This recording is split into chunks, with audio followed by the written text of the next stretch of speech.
yang ketiga mahasiswa bisa pendidikan penjelasan tentang berbagai struktur dalam digital. Kemudian yang keempat, mahasiswa diharapkan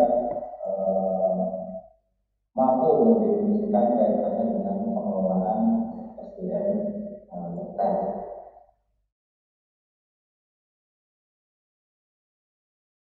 Kita masuk pada mengapa SDM di dalam bisnis digital ini.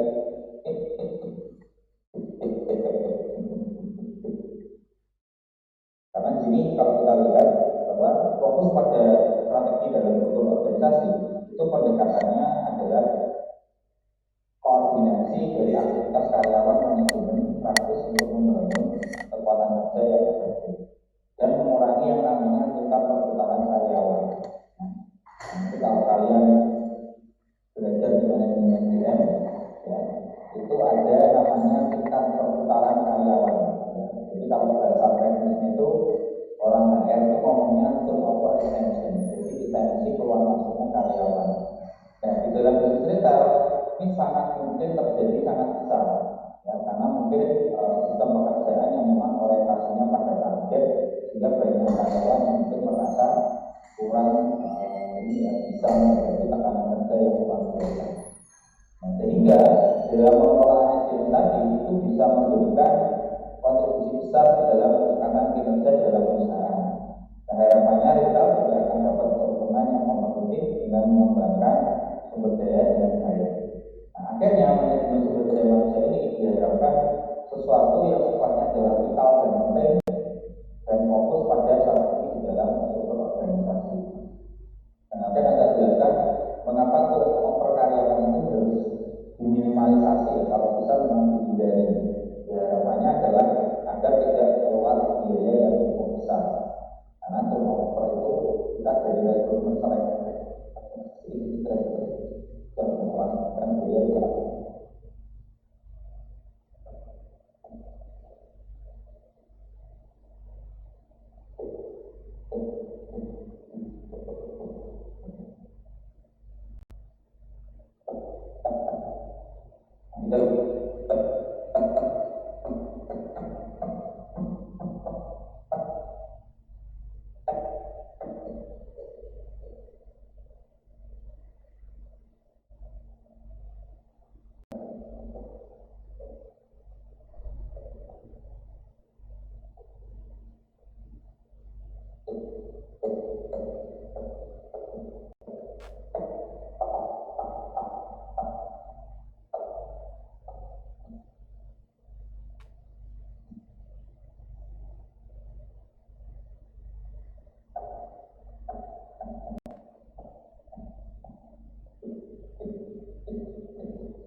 kualitas pembelaan cara kerja.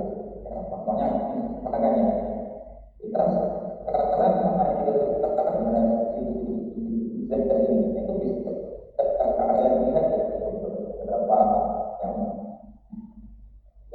jadi sebabnya ragu itu masih kurang, jadi sedikit tekanan cukup besar dia apa kayak istilah itu kurang besar menghadapi misalnya. Sedangkan pekerja di dalam kita itu butuh yang namanya kerja cepat dan tadi betul-betul kita untuk seprofesional mungkin. Iya, bagaimana dia tetap bisa mengontrol karyawannya tadi agar dia tetap bisa bekerja seoptimal mungkin. Jadi dengan batas toleransi yang mereka sudah pikirkan, termasuk bekerja dalam pembuatan komposisi dan juga SOP. Penanganan untuk yang khususnya di bidang SDM itu jenisnya atau tantangannya itu adalah nilai-nilai kerja sistem ekonomi maupun tenaga itu pasti punya problem yang berbeda-beda. Ya, ada tiga persoalan penting di sini. Yang pertama, bentuk struktur organisasi harus mampu memiliki tanggung jawab dan kualitas dalam pelaksanaan tugas. Saya melaporkannya ke siapa, kalau saya salah nanti siapa yang menggunakan saya harus dalam negara struktur organisasi. Kemudian pendekatan yang digunakan untuk mengkoordinasikan aktivitas di berbagai departemen serta memotivasi karyawan ini bisa bekerja ke arah keberhasilan perusahaan dan nilai-nilai terkait dari kesehatan. Jadi misalkan ya permasalahan hukum yang berbeda itu kalau di Indonesia. Di Indonesia itu ada aturan yang mungkin di negara lain tidak ada. Contohnya kayak penjaminan dari raya. Itu seluruh perusahaan apapun itu judulnya, kalau dia berada di dalam ruang lingkup negara kesatuan Republik Indonesia, maka setiap hari raya itu dia wajib memberikan kepada karyawannya yang memberikan pendidikan. Makanya ya, itu tinggi ya. Kalau tidak